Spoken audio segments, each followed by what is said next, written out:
No. Whoa.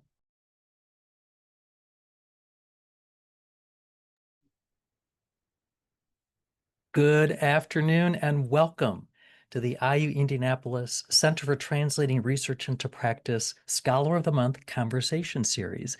My name is Steve Vieweg. I'm the Executive Director of the Center, and it's a pleasure to welcome you all here for today's conversation with Dr. Sally Wasmuth. Have a few slides to share with you to get us started. First, we like to give a shout out to our founding parents, we'll say, founding thought leaders in this field. Professor Emeritus Sandra Petronio, who sadly passed away last year, was the brainchild behind this whole effort on our campus around celebrating, identifying, and promoting the idea of translational research. And today we have an amazing example of what this looks like here in our campus. And Dr. Petronio helped lead the charge in finding ways to talk about this. And one of her great ideas was to have these conversation spaces. And we've evolved to this space in a Zoom environment where we get to really connect together and learn about research topics, but have some discussion about them and see where it takes us for other exciting ideas. We're grateful for the leadership of Chancellor Emeritus Charles R. Vance. When he stepped down from being a chancellor, he was part of our center and served as our leader for a period of time. And we thank him for all his efforts on our campus to champion the idea of translational and community engaged research. We're in a Zoom environment. Everybody knows what that is, but we invite you to keep your microphone muted, but turn your camera on so we can see you. There'll be a chance for you to engage. So turn your microphone on when we're ready for conversation, because we want to hear from you. We want to talk about these ideas. You're, of course, welcome to put some information in the chat. If you want to just throw in an idea, we'll keep an eye out for that. And we are recording this session, so if you want to see it again or you want to have somebody take a look at it, visit our YouTube channel later on and you'll be able to get access to the recording. You will receive after this event one of those pesky post-event evaluations. We invite you to take a moment to give us some feedback, but we'll also send you some information and a copy of access to the slides in case you need those for later. Speaking of, you are able to get continuing education credit for attending our sessions. If you're interested in that, you can look it up here at IU Expand or give me a call and I'll help you get set up and how to do that. We try to keep up on social media, so you should always follow us on Facebook and other places to see what's going on, to share the knowledge and the excitement about translational research here at the IU Indianapolis campus. We are active in the BANTS Community Fellowship Program, which allows a selected faculty member to really focus on their work, and that takes support. So we always like to invite people to let us know if you have folks who might be interested in supporting that kind of research, because it takes money to make it happen, but it's gratefully received. You can either scan this here to get to the IU Foundation or certainly reach out to me and let me know what you might be thinking about or who we should talk to. We are also pleased to have an ongoing partnership with the library. The library here on campus has a program called ScholarWorks. So here's an example of what you might do. You could go to our website and click on our featured scholar, Dr. Wasmuth, and go see what her research is. Here's just a snapshot of some of the publicly available documents that she's created, manuscripts, journal articles. You can also go to the ScholarWorks library collection and see hers or any of our translational scholars, and it's all easy and in one place. It's an amazing free resource for you as a community partner. If you want to know more about the research that's going on, you can just click there on the website. We have a couple of months left in the year for our Scholar of the Month conversation series. So in November, a little bit early, thanks to the holiday, the 14th, we'll be talking with Randall Roper. And then in December, also again early, thanks to the holiday, and the end of the semester, we'll be having a conversation with Sophia Wang. So please join us for those. And then pretty soon we'll have next year's schedule as well. But today we are here. We're going to have a conversation with Dr. Sally Wasmuth, who's an assistant professor in the School of Health and Human Sciences. She has a background in African American studies, philosophical and studies, and occupational therapy. And her research focuses on translational and implementation science, particularly in the areas of occupation-based interventions for addiction disorders and dual diagnosis. And today's conversation is titled Theater, Healing, and the Power of Collective Change. So this is going to be quite an interesting conversation. So please, let's give a warm welcome to Sally Wasmuth as she gets things set up. And we're looking forward to this conversation. We're just going to have a little bit of oh, look at, you're getting all kinds of exciting claps and people are ready for this. So let's get started. All right. Well, thank you so much. I'm honored to be here presenting today and talking about two of my very favorite topics, theater and narrative. So I did want to say, as I go along, please feel free at any point to interrupt me with questions, comments. This can be a conversation the whole way through, but we will also have time at the end for more conversation. So let's get started. So this is something, it's basically a depiction of my scholarly identity. I put it here, not for us to dive into it, but really just to highlight the key values that are the words around the outside of the image that are driving this work. So the work that I do specifically surrounding the use of theater to translate qualitative data is what I'm going to focus on today. And I think that this work translates narratives into impactful theatrical performances that we think we've shown have the power to transform perspectives of audience members with the goal of promoting equity for some of the most marginalized members of communities, and those who face grave health disparities resulting from inequitable practices that may fly under the radar of even well-intentioned practitioners. This work relies on interdisciplinary collaboration. We create and try to rigorously test the implementation and effectiveness of this intervention, which we call ideas. And it relies on rigorous investigation of whether and how narrative theater can impact measurable outcomes, such as provider stigma, healthcare experiences, and sense of belonging. So that's a broad overview of the values that go into this work. So let's start by talking about narrative. Generally speaking, when we think about narratives, they're not fixed. They transform over time, but they can also be generative. So the idea behind this is that we're not all walking around with a complete and fixed story about who we are and what we do and what our identities are. As we tell our stories, we start to discover in that moment who we are, what we value, what's possible for us. And it's only through the telling of narratives that they actually become apparent to us. So two more concepts related to narrative are that they can drive behavior and create possibility. So as we tell stories, they not only help us understand what choices we want to make or how we make choices in alignment with who we are, but they also create a possibility space for the things that we end up doing in life. And so I'm an occupational therapist by trade, and a lot of the clients that I work with are people with mental and behavioral health challenges.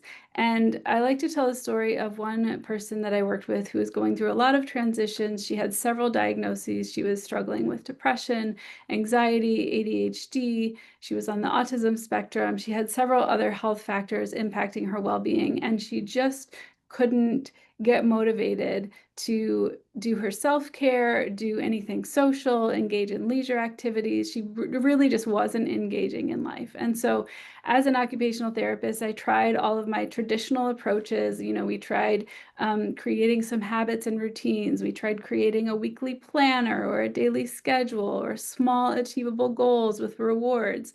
And week after week, she would come back, she would leave therapy very hopeful with these tools, and she would come back and she would say, I didn't do any of that. And we just didn't make any progress. And so finally, as sort of a last effort, I decided to turn to a more narrative therapy approach. And we just started writing her story. And at one point she said to me, I've never felt that I had a story worth taking seriously or worth living.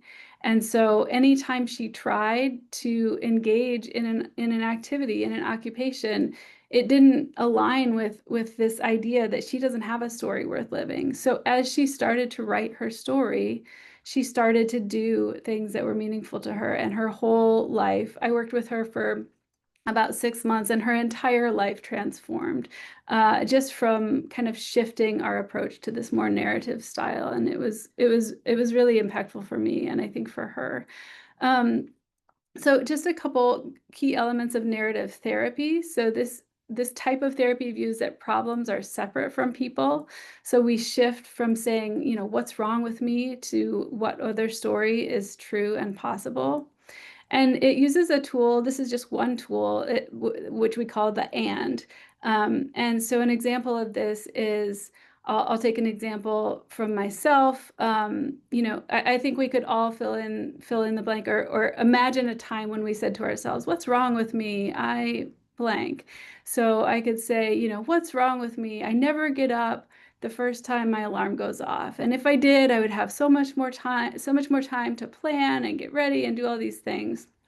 So using this and tool would be, I never get up when my alarm first goes off, and I work really hard and do a lot of things and spend a lot of time with my kids and sometimes stay up too late. And so I'm really tired in the morning.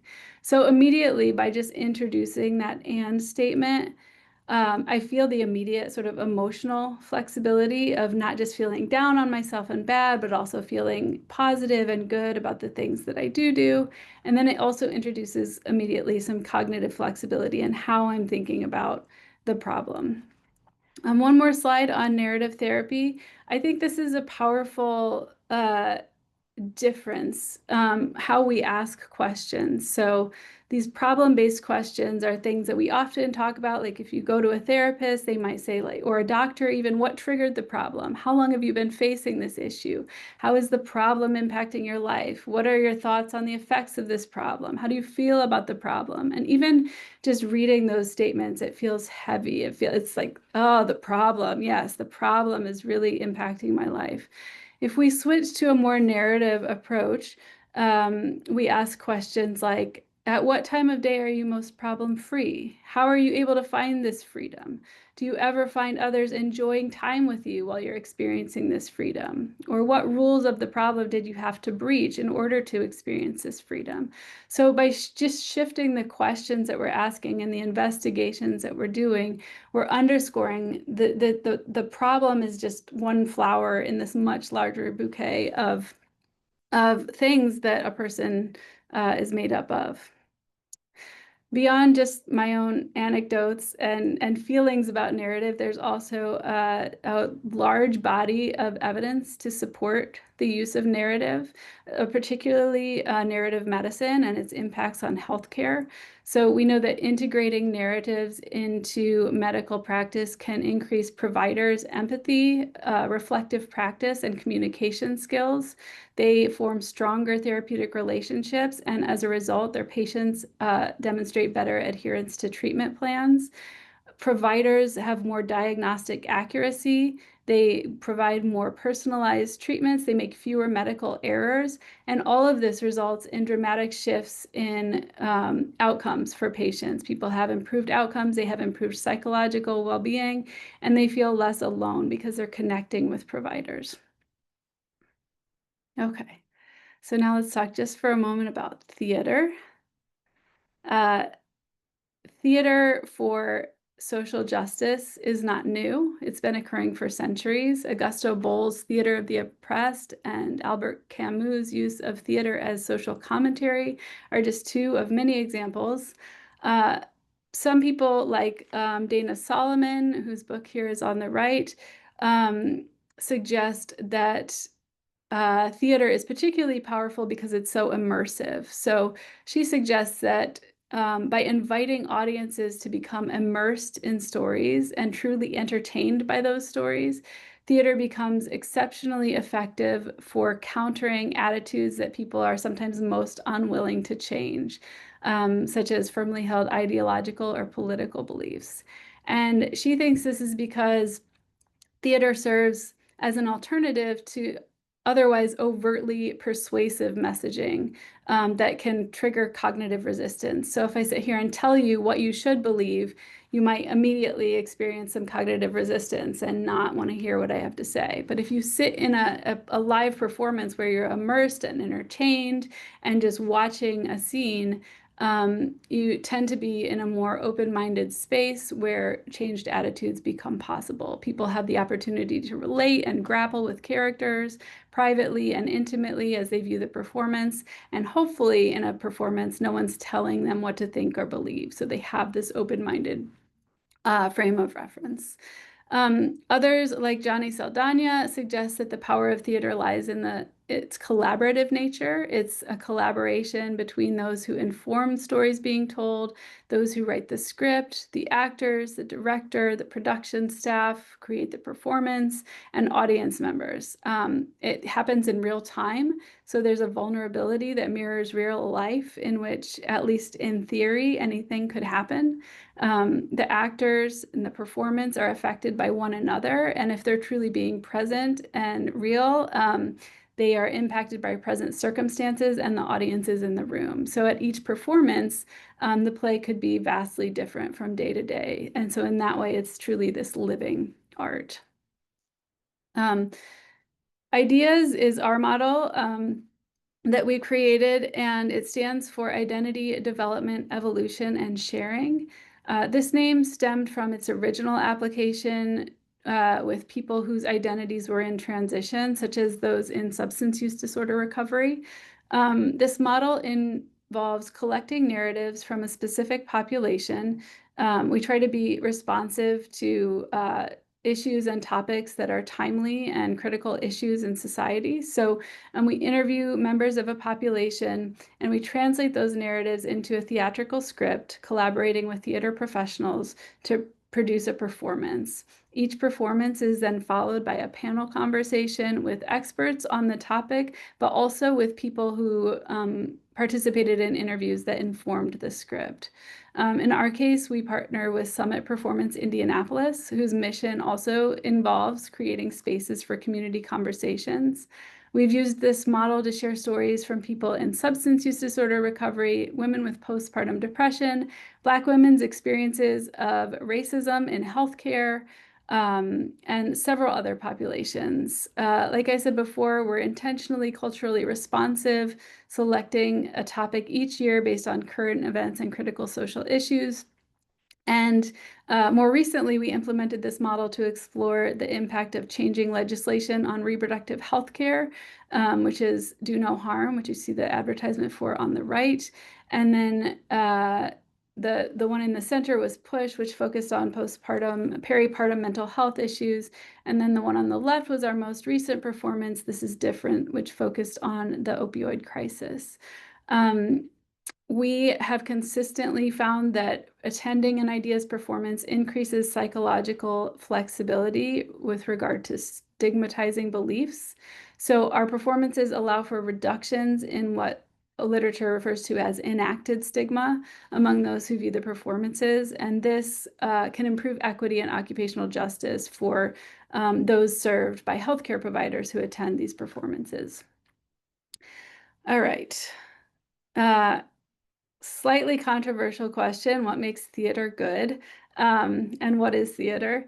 These images in the back are from our very first funded research project centered on theater. We worked with veterans in early substance use disorder recovery, and this mask on the left center that says "altered" on it still hangs on the wall in the Indianapolis Roudebush VA.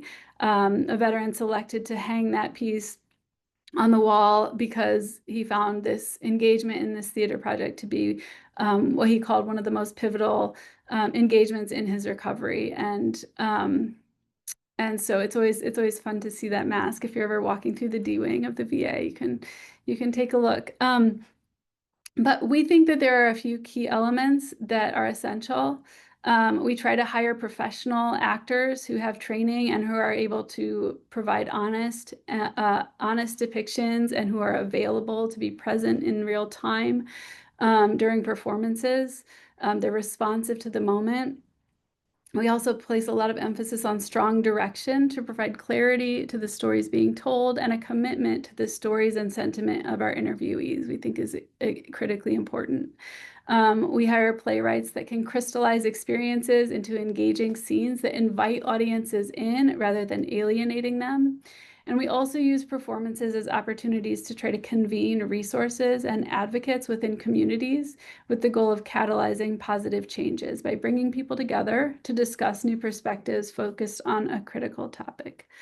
And so I'm going to play, it's about a 10-minute clip, and that will be sort of the end of my presentation. And after that, I would like to invite discussion. I have a few discussion questions after the clip, and we'll open it up for questions. So just a trigger warning. This is a clip from Push, which is around peripartum mental health. So it is intense and discusses a traumatic experience. There's a lot of emotion here.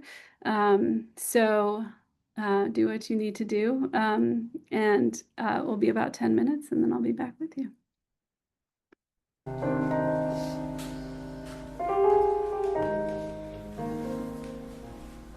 When I first got my test results and found out I was pregnant, I was very, very happy. I was extremely, extremely excited. I have always wanted to be a mom. My own mom had 5 babies, all naturally. She taught mamas, she hosted lactation support groups. Being good at having babies runs in our family. I wanted to walk in my mom's footsteps, have a natural birth just like her. My doctor seemed doubtful from the start. It seemed obvious it's not what he preferred. It felt like he wanted me to worry.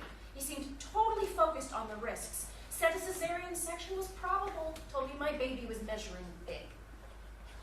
Also, I could never find him when I needed him. I was always given someone else to talk to. We even gave him a nickname, Dr. I Can't Find You When I Need You. When my contractions started getting strong, I called my doctor's office. My OB was MIA, as you might have guessed. The doctor I talked to instead, she said, believe me, you're fine. If you can talk to me like this, trust me, it is not the time. I said, I have a high pain tolerance. I feel pretty sure I should come in. My contractions are every 5 minutes. She was not convinced. So I hung up the phone. I was alone at home and began to doubt.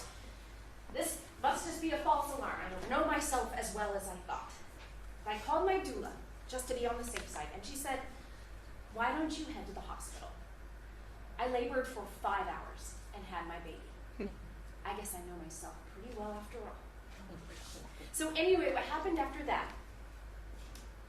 Actually,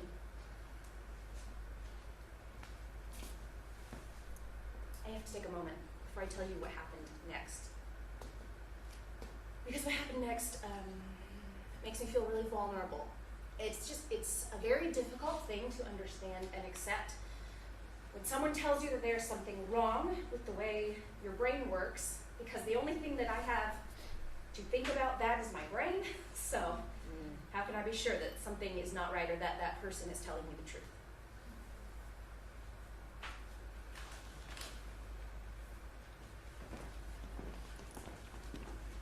I still wrestle with it.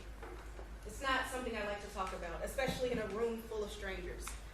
Yeah, I can see y'all. It's like 10 feet away. I think I'm scared that if people knew, they would see me differently. That they would always be questioning my judgment or looking for something that was off. That they would dismiss me as crazy, basically. But maybe a room full of strangers is better. Maybe it'll be good to be able to talk about it for a change. Okay, here goes. I never slept in the hospital. In fact, right after she was born, I took a nap and took a walk in a shower. I was over the moon. When I left the hospital to go home, I had some new mommy fears that are normal, but overall, I felt really, really good. Ready to go, lots of energy. For example, the baby was born at the tail end of June. right away, we had a party on the 4th of July. And I have friends all around the world, so I was calling to catch up at all hours of the night.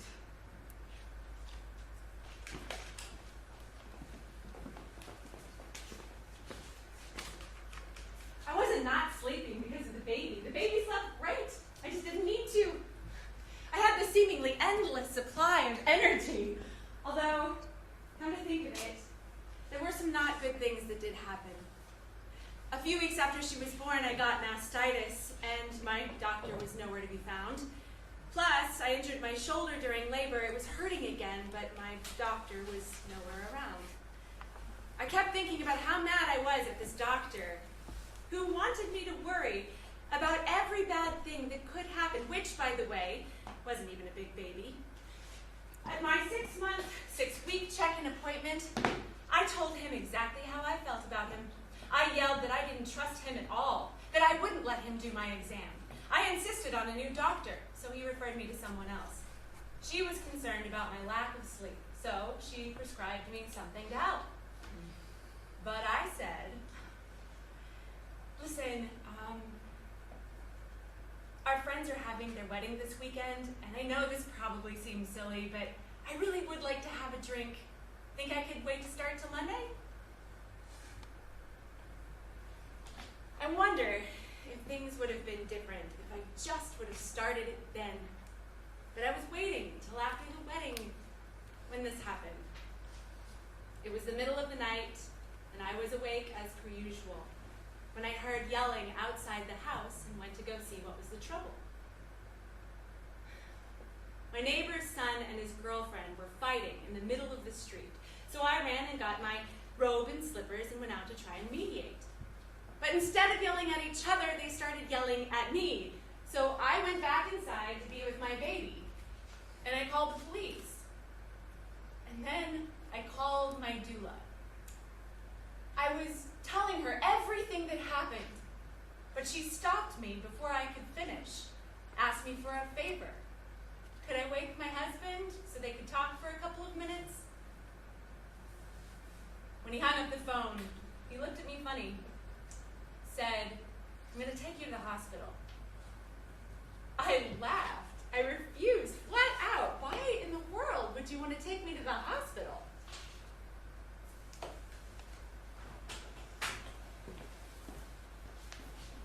Well, in the middle of us arguing, there's a knock at the door. It's the police come to discuss the details of what happened earlier. So I'm laying out for them what happened, the details of the disturbance, when one interrupts to ask me if I've been drinking or if I'm under the influence of any substance. What the heck is going on? I was trying to stop a fight. This is what you get for trying to help your neighbors? You know what? Get out of my house. It's the middle of the night. When an ambulance pulls up out of nowhere, they're insisting on taking me to the emergency department. I'm completely fine and I'm staying with my baby, I say. They try to touch me and I shove them away. I feel like I'm being gaslit. They finally ask if they can just check my vitals. Can they just run a few scans? I say, fine, whatever, let's get this over with. And they tell me the equipment's in the ambulance. So I get into the ambulance and they tell me I should lie down. I say, enough's enough, I'm done with this. But when I try to get up and go back in my house, they grab me and hold me down. They're strapping me to a gurney and I'm screaming and kicking and clawing in protest as they drag me away from my home and my baby. On the way to the hospital, I start seeing things, having full-blown hallucinations. I think they're taking me to a private jet, flying my whole family to Vegas. Then I'm reliving the baby's birth, having real contractions and pain. I think I'm seeing people from my life, people who have long since passed away.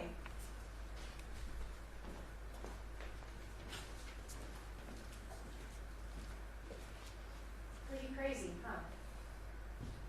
Eventually in the ambulance they gave me a medication that knocked me out.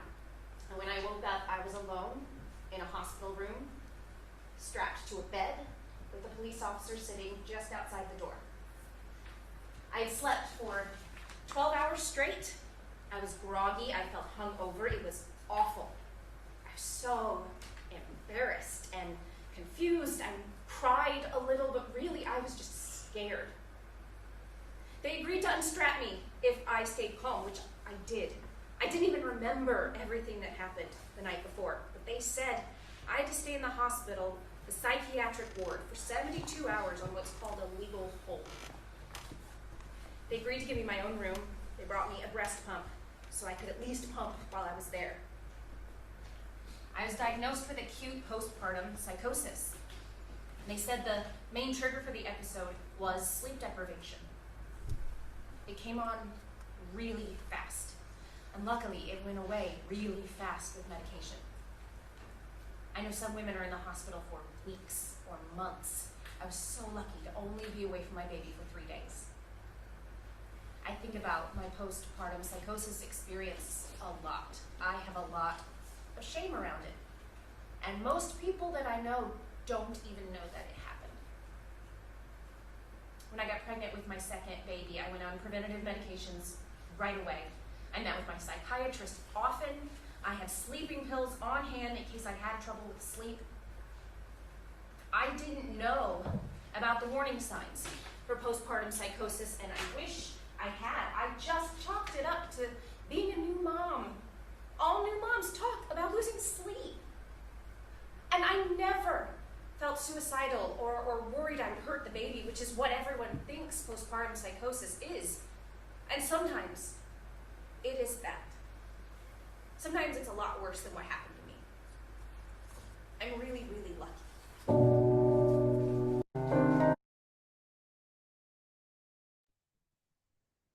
All right, so I chose that clip because I thought it highlighted a lot of things that were important for our ideas model. One is illustrating common things that happen in healthcare that you heard about at the beginning, like maybe not being listened to, or maybe, trusting the provider over yourself and feeling like, oh, maybe I don't know myself as well as I thought, and really highlighting that to providers so we can try to combat that tendency to be an expert as opposed to a partner with our patients.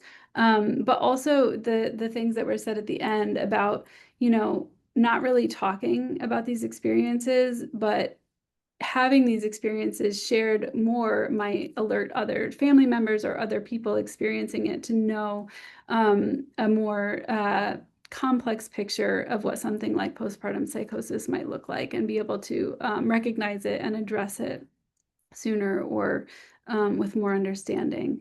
And that the way that this condition or other conditions present might not always be the textbook definition. So adding that narrative element and giving the human sort of story behind it can help people understand and recognize lots of different conditions. So with that, I would like to invite any questions or comments. And I also have some discussion questions here. Some of the things that we're particularly interested in and talking about in our groups right now are, what other kinds of measures. So we've employed pre and post measures for our audiences, really looking at the impact of these types of performances on stigma and psychological flexibility. But for any researchers in the room, I'd love to know, what kinds of fun things might we measure or look at in terms of impact of these performances? Who else should be at the table? And how can we, use events like this to catalyze even greater change by bringing in more people, more resources, more advocates, and just extending the reach of these types of performances, or how you might use any of these insights in your own work. If you don't want to speak on any of that, I'd also just love to hear your response to the scene that we just watched, and what stood out to you, or how it impacted you or didn't impact you, or anything like that.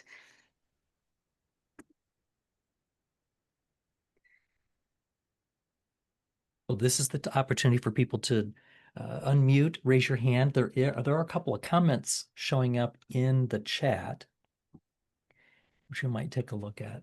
Anne says this narrative piece of this individual's postpartum psychosis really highlights how insidious certain symptoms and conditions can be. I can see how both providers and clients, patients, individuals can learn from narrative experiences. And then David Craig is asking, who attends these performances, and how do you recruit people, especially people whose experiences might be represented? Or do you just invite open audiences? Yeah, so thank you for the comment, Annie. And David, thank you for the question. So we do a couple of different things with ideas performances. One is prior to the pandemic, we only did local live theatrical productions, and we would do them in a couple of different ways. One, our two performances would be held at the Phoenix Theater downtown, and they would just be free and open to the public. Anyone could attend. They were just plays for the community.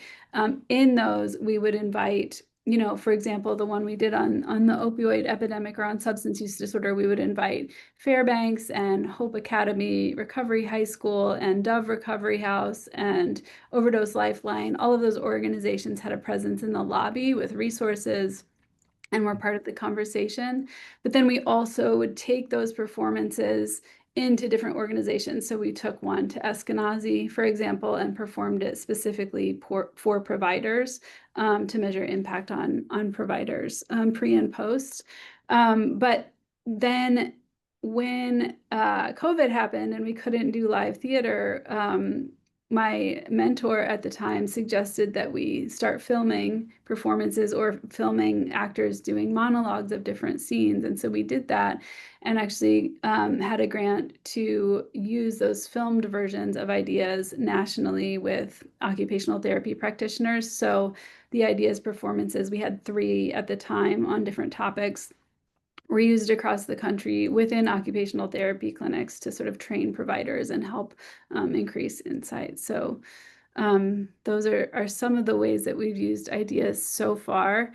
And in terms of how we recruit people, particularly those whose experiences are being represented, we try to, so we recruit in a number of different ways: social media, word of mouth, advertisements in the community. But then we also, especially for the play that you just saw, Push, we were really interested. This topic came up because of the racial disparities that we were seeing in women's healthcare, and so we specifically and intentionally recruited women from different racial and ethnic backgrounds so that we had a diverse sample with respect to those factors, to highlight some of those differences. I see a hand, Randall. Yes, Randall Roper. So Sally, this is really great work, and thank you for presenting this. So I don't know if I understood this correctly. Are the people who had these experiences, are they the ones that are acting them or telling them, or is it actors? It's actors. Thank you for asking that. We've done a couple of different things. That picture of the veteran performance that I was talking about, our very first project, we actually recruited veterans in recovery, wrote a script specifically for them that was not about their addiction stories. It was like themes from Greek mythology written into a modern play, and they performed it, and it was a therapeutic intervention. But what we learned at the end of that was, even though there were really good outcomes from that, they had a great decrease, much more positive, negative drug tests, and sustained recovery and engagement in the community, but it wasn't lasting. And it wasn't, what we found from talking to those veterans was that they were going back into communities and societies where there was still a lot of stigma and not a lot of resources and access. So we pivoted to really start to target not so much the people directly, but the societies and the contexts that they were trying to survive in. So our every performance after that, we interviewed people, but then we hired professional actors to kind of depict those stories. If I could have a follow-up question. So these are really hard stories for people to tell, especially people who are marginalized. Yeah. How do you encourage that, and how do you get that to happen? That seems very difficult. Yeah, so actually, I mean, and it may be only a certain subpopulation that is willing to tell these stories, but what we've found so far is that people have found the experience of telling their story to be very affirming and healing, and they also have expressed really appreciating the opportunity to use their story in this way to educate providers or to educate society or to potentially, help make changes. So, people have actually been really, really willing and excited about sharing their stories with us. We also, you know, we have licensed therapists collecting these stories. So people usually say that that experience feels like therapy and feels therapeutic and positive as opposed to draining. And we do kind of, you know, stop the session or redirect the session if that's not the case. But we have not yet experienced that. But thank you for the question. Thank you. Fantastic work. Thank you. Jamie. So just real quick, you asked about how to integrate research into this, right? Yeah, I did. Okay. I mean, I didn't see it on the integrate question. research, but I'm asking, yes, like more ideas. Absolutely. Okay. Please. So some of you do know me. You don't know me, Sally, but some of you on this call do know me. And I've long taught about empathy and social emotional learning. And I was actually lucky enough when they had the national conference for the pedagogy of oppressed group, national sort of group. They had it here, and I did a special workshop with them because our unit was a sponsor. And so one of the things we did when we were there is we set several days picking stories in small groups and then actually fleshing them out, creating these sorts of little vignettes, and then performing them. And it was a community performance because it was a workshop on how to do this sort of theater of the oppressed. We also had similar programming on campus before in the form of something called funnel depression. But anyway, as far as the research goes, I wrote a research proposal recently. And in it, it's about bystander intervention. But in it, I put in the most important thing I put in here was sort of like creating, when I designed this, it was using predictor variable scales to assess participant knowledge and bias before and after exposure to vignettes, which is what I would liken to like these sort of fiction for empathy sort of building programming that we're talking about. And so in that, I used the Davis's interpersonal reactivity index. It's pretty old, but pretty standard as far as measuring empathy, and then having people do a 5-point Likert scale to sort of see where they're at, and particularly focusing on subscales of perspective taking, fantasy, empathetic concern, and personal distress. And then another important thing I wanted to include is that I also wanted to do a social norms assessment to measure perception of whether the subject's peers would approve of intervening and how that would perhaps influence likelihood to intervene, and then measure likelihood to intervene on the proposed situation presented to the vignette. So I wanted to include that. I thought including that empathy piece though was so important because I feel like that can be used as a predictor for likelihood to intervene. So anyway, that's just what I'm saying. Anyway, so that's what I know about it. And that's what I've been doing as far as researching this, because this is an area I'm concerned in, but this is great and I love it. And thank you for sharing it with us. Wonderful. Thank you so much for speaking up. I would really love to talk to you more about some of those measures and methods because they sound like they'd be really, really critical and helpful. So thank you. And there is another comment in the chat, Sally, that you might take a look at. Let's see. Okay, this kind of work reminds me of the vagina monologues by Ansler, which was a cultural phenomenon. The stories that women told were compiled by Ansler. It's fascinating how such specific stories became universal.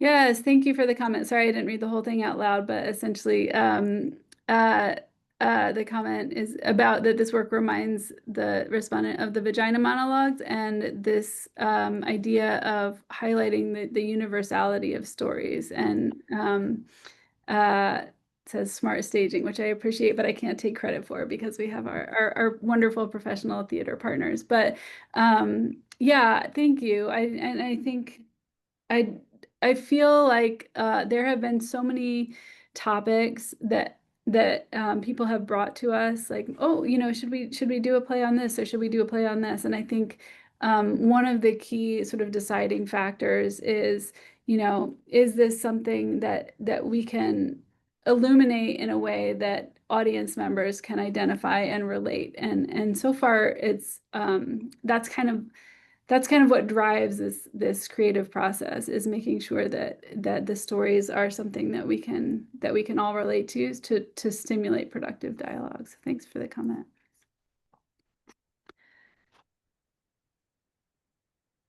We have about 5 minutes if there are any final questions or comments. I wanted Sally's to like, also, oh, sorry. no, go ahead, Marcia. Okay. I was gonna say, so I'm also a theater producer in my nighttime hours. And we try to find stories that we think are talking to the moment, but we don't necessarily do like individual stories like this as much as like larger cultural things. So like for instance, right now we're producing The Crucible. We just opened up last night. But have you done any productions that are like already written pieces, or are you creating pieces using stories from therapy subjects only, or do you have Yeah, any comments on yeah. that? Thank you for that. So I myself, in my partnership with Summit Performance, have one example of using an existing piece, which was right at the beginning of the COVID-19 pandemic, social isolation, shutdown situation. And we did an online reading of Camus' The Plague, which was very timely and interesting to hear. But also, it was also like the very beginning, so we didn't yet know what was going to happen with COVID. So it was also like very scary. But that's the only time, and that was a sort of creative offshoot. But typically, and everything else that we've done has really been this process of translating the stories, especially with our local productions. Like, we're really trying to look at Indianapolis and tell the stories of Indianapolis folks. So, when we looked at racism in healthcare with Black women in Indianapolis, we heard about local stories. And I think it can be powerful to go, to a performance and hear stories, and then meet the actual people who shared their stories. And they're all people like right here within our community. Because I think, especially when we address some of these difficult topics, it's really easy to say, like, yes, that happens somewhere else with someone else, not me, not us. So yeah. But I have seen a lot of really impactful productions of existing work, like what you're talking about. I did see one other comment in the chat, and my technology is failing me, and I can no longer see the chat for some Well, reason. there was a comment about making an effective argument for using narrative built on performance and data. And it's a good example of translational research, which we always like to highlight. Yes. Wonderful. Thank you. If there are no... I think Jen was trying to talk, but we can't hear you. I see your mouth moving. Now? Nope. There we go. Oh, good. Oh, there you go. I don't have a comment, but Sally, this is just amazing work to just changing, healthcare stigma and hopefully changing the conversation in healthcare. I think it was really powerful what you said. It's somewhere else, right? It's not our patients, or just even in today's landscape of just making sure these are humans with lived experiences. So thank you so much. It was really powerful to just learn more about this. Thank you. Thanks for being here. All right. Well, just to wrap up our future directions, in case anyone's interested, our next local play is focused on women reentering society after being incarcerated, and sharing those stories, what that's like. And then our next project is focusing on experiences of immigrants who are seeking asylum in the US in the current context. Just end with a quote. This is a quote about narrative therapy, but I think applies to everything that we've talked about. The goal is to bring forth and thicken stories that do not support or sustain problems. As people inhabit and live out alternative stories, the results are beyond solving problems. Within new stories, people live out new self-images, new possibilities for relationships, and new futures. So thanks again for having me and for your questions and comments. It's great to be here, and I'll close with that. Well, and we want to thank you for taking some time and leading us in a very stimulating conversation about this. You're getting lots of applause, and it sounds like there's some ideas about how else this could be used, and that's what we always hope for. We know you may have other things to do coming up at the top of the hour, so we want to officially close our time here now and watch again for the follow-up. You'll get access to these slides if you want to use those, or to maybe finish watching the rest of the video. And you'll also have a chance to give us some feedback about this experience today. For those that want to stay, once we've officially ended, we'll hang out here for a little bit in case there's other things you want to talk about up until the top of the hour. But otherwise, we thank you for joining us, and we hope you have a great day. And come see us again in November. You saw Randall Roper here today. He's our Scholar of the Month for November. We'll have a conversation with him in a couple of weeks. So thank you for joining us.